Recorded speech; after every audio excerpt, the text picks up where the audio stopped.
비상경영도 안 통했다. 돌파구 못 찾는 롯데. 유통 공룡 롯데가 심상치 않다. 지난해부터 이어진 화학사업 분야 부진이 그룹 실적에 발목을 잡고 있어서다. 고물가 장기화와 내수 침체 여파로 유통 채널도 신통치 않다. 그동안 캐시카우 역할을 해온 화학 유통 사업군 동반 침체는 롯데그룹 전체에 악영향을 미치고 있다는 분석이다. 롯데가 미래 먹거리로 꼽은 바이오 첨단 사업도 지지부진하기만 하다. 신규 설비 투자도 제때 이루어지지 않는 모습이다. 롯데그룹은 지난 8월 비상경영을 선언한 데 이어 희망퇴직과 임원급여 반납 등 안간힘을 쓰고 있지만 돌파구 마련이 쉽지 않다. 내년 실적 전망도 불투명하다고 전문가들은 입을 모으고 있다. 롯데그룹은 화학과 유통사업군 비중이 크다. 12일 롯데지주가 발간한 2023년 지속가능경영보고서에 따르면 지난해 롯데그룹 전체 매출은 78조 6,676억 원으로 2022년 대비 7.2% 감소했다. 이 가운데 화학군 매출은 24조 186억 원으로 전년 대비 16.2% 줄었다. 전체 그룹 매출 감소분 가운데 75%를 차지했다. 화학군은 올해 들어서도 부진을 면치 못하고 있다. 롯데케미칼은 연결 기준 올해 3분기 영업손실이 4,136억 원, 전년 동기 대비 적자 전환한 것으로 잠정 집계됐다. 전분기 대비 적자 폭도 확대됐다. 롯데정밀화학도 3분기 영업이익이 103억 원으로 전년 동기 대비 70.7% 감소한 것으로 잠정 집계됐다. 지난해 유통군도 매출이 21조 6,606억 원에서 21조 1,124억 원으로 2.5% 줄었다. 마트와 슈퍼 부문을 통합했지만 매출을 늘리는 데는 역부족이었다. 백화점 사업의 경우 본점과 잠실, 부산 본점 등 일부 점포를 제외한 지방 점포에서는 역성장했다. 전국 백화점 70개 중 매출 하위 30여 곳이 롯데였다. 롯데쇼핑에서 비중이 큰 백화점은 올해 3분기 매출이 7,553억 원으로 전년 동기 대비 0.8% 감소했다. 영업이익은 707억 원으로 8.0% 줄었다. 마트 매출도 1조 4,421억 원으로 전년 동기 대비 4.9% 줄었고 영업이익은 451억 원으로 11.6% 감소했다. 슈퍼와 하이마트 등도 줄줄이 영업적자를 기록했다. 백재승 삼성증권 연구원은 롯데쇼핑의 3분기 실적 리뷰 보고서를 통해 소비 경기의 빠른 회복이 쉽지 않다. 4분기에는 수익성 개선 여부가 관전 포인트라고 했다.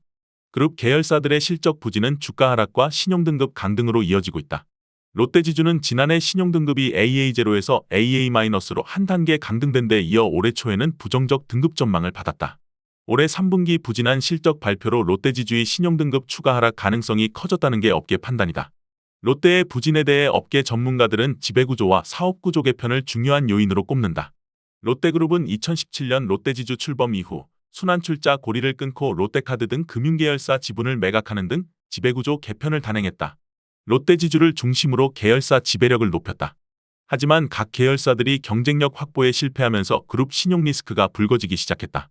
롯데지주의 별도 기준 부채 비율은 2019년 44.4%에서 올해 상반기에는 100%에 육박한다. 신동빈 롯데그룹 회장이 강하게 추진하고 있는 사업 구조 개편도 타이밍을 잃었다는 평가가 많다. 신 회장은 화학군 유통군 비중을 줄이고 바이오 등 미래 산업군으로 사업 구조를 바꿀 것을 밝히고 변화를 주문하고 있지만 속도가 나지 않고 있다. 여전히 화학과 유통 비중이 큰 탓에 두 사업군의 실적이 전체 그룹 명운을 좌우한다. 신용평가사의 한 관계자는 롯데그룹 신용등급은 롯데케미칼의 영향을 많이 받는다며 단기적으로 롯데케미칼 실적 개선이 어렵고 등급 전망도 부정적이기 때문에 롯데지주는 물론 그룹 전반 신용도를 끌어내릴 수 있다고 했다. 신 회장은 올해 1월 일본 요미우리 신문과 인터뷰에서 향후 그룹의 4대 신사업으로 바이오테크놀로지, 메타버스, 수소에너지, 2차전지를 꼽았다. 당시 신 회장은 지금까지는 일본식 경영으로 외부 인재가 적었지만 새로운 분야는 새로운 인재가 해나가야 한다고 생각해 전문 인력을 적극 모으고 있다고 강조했다. 신 회장이 그룹 개조를 대내외에 알렸지만 2차전지 소재 동박제 조사인 롯데에너지 머티리얼스를 제외하면 눈에 띄는 성과를 내지 못했다. 특히 바이오 사업은 신 회장 장남이자 3세인 신유열 롯데지주 미래성장실장 겸 롯데바이오로직스 글로벌 전략실장이 경영 능력을 입증할 무대인데 후발주자인데다 공장 신축 외에 뚜렷하게 성과가 알려진 게 없다. 바이오 업계에서는 롯데가 너무 늦게 시장에 진출했다고 본다. 또 신전무가 바이오 분야에서 전문성을 키울 시간도 필요하리라 짐작한다. 바이오 업계 관계자는 바이오 사업은 공장을 짓고 가동하기까지 짧게는 3년, 길게는 5에서 6년까지 걸린다며 후발주자인 롯데바이오로직스가 얼마나 꾸준히 사업을 지속할 수 있을지가 관건이라고 했다. 바이오가 포함된 인프라군 매출은 18조 4,579억 원에서 19조 779억 원으로 늘었는데 롯데건설 비중이 절대적이다. 롯데바이오로직스는 지난해 매출 2,286억 원을 내는데 그쳤다. 미국과 국내에서 생산이 본격화하는 2030년 목표치 1조 5천억 원을 달성하더라도 지난해 기준 그룹 전체 매출의 2%밖에 되지 않을 전망이다. 롯데지주 임원들은 이달부터 급여의 20에서 30%를, 롯데화학군 계열사 임원들은 급여의 10에서 30%를 자진반납한다.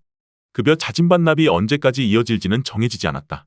이번 급여 자진반납은 화학군 실적 부진을 그룹 차원에서 책임진다는 취지다. 대내외 불확실성이 커지고 있는 가운데 경영진이 솔선수범하겠다는 의지를 나타낸 것이라고 롯데 측은 설명했다. 롯데지주 관계자는 화학사업군 실적이 워낙 좋지 않다. 내년 상황도 장담하기 힘든 게 사실이라고 했다. 롯데그룹은 주요 계열사들이 부진하며 비상경영 체제를 이어가고 있다.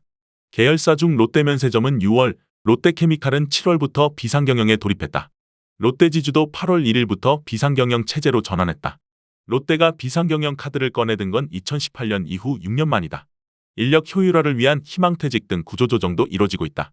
지난 6월 롯데온을 시작으로 8월 롯데면세점, 10월 세븐일레븐 등이 희망퇴직을 진행했다. 롯데호텔앤리조트도 이달 22일까지 희망퇴직 신청을 받는다. 신 회장은 올해 하반기 사장단 회의에서 예상하지 못한 위기가 발생하더라도 이를 극복하면서 지속 성장하는 기업을 만드는 게 우리의 역할임을 잊지 말아달라고 주문했다. 이에 대해 업계에서는 기존 사업을 둘러싼 환경은 쉽게 개선되지 않을 가능성이 크고 후발주자인 신사업이 그룹 수익성에 언제쯤 기여할 수 있을지도 더 지켜봐야 한다고 했다. 이르면 이달 말쯤 그룹 정기 임원 인사가 단행될 것이란 관측이 나온다. 내부적으로 계열사 임원 평가 작업이 막바지에 접어들었다는 얘기도 들린다. 실적 부진으로 비상경영에 돌입한 만큼 인사 방향은 쇄신 쪽에 무게가 실리는 분위기다. 이창민 한양대 경영학부 교수는 그룹 내 지배구조 문제가 해결되지 않으면 경영인 물갈이도 큰 의미가 없다고 지적했다. 더 칼럼니스트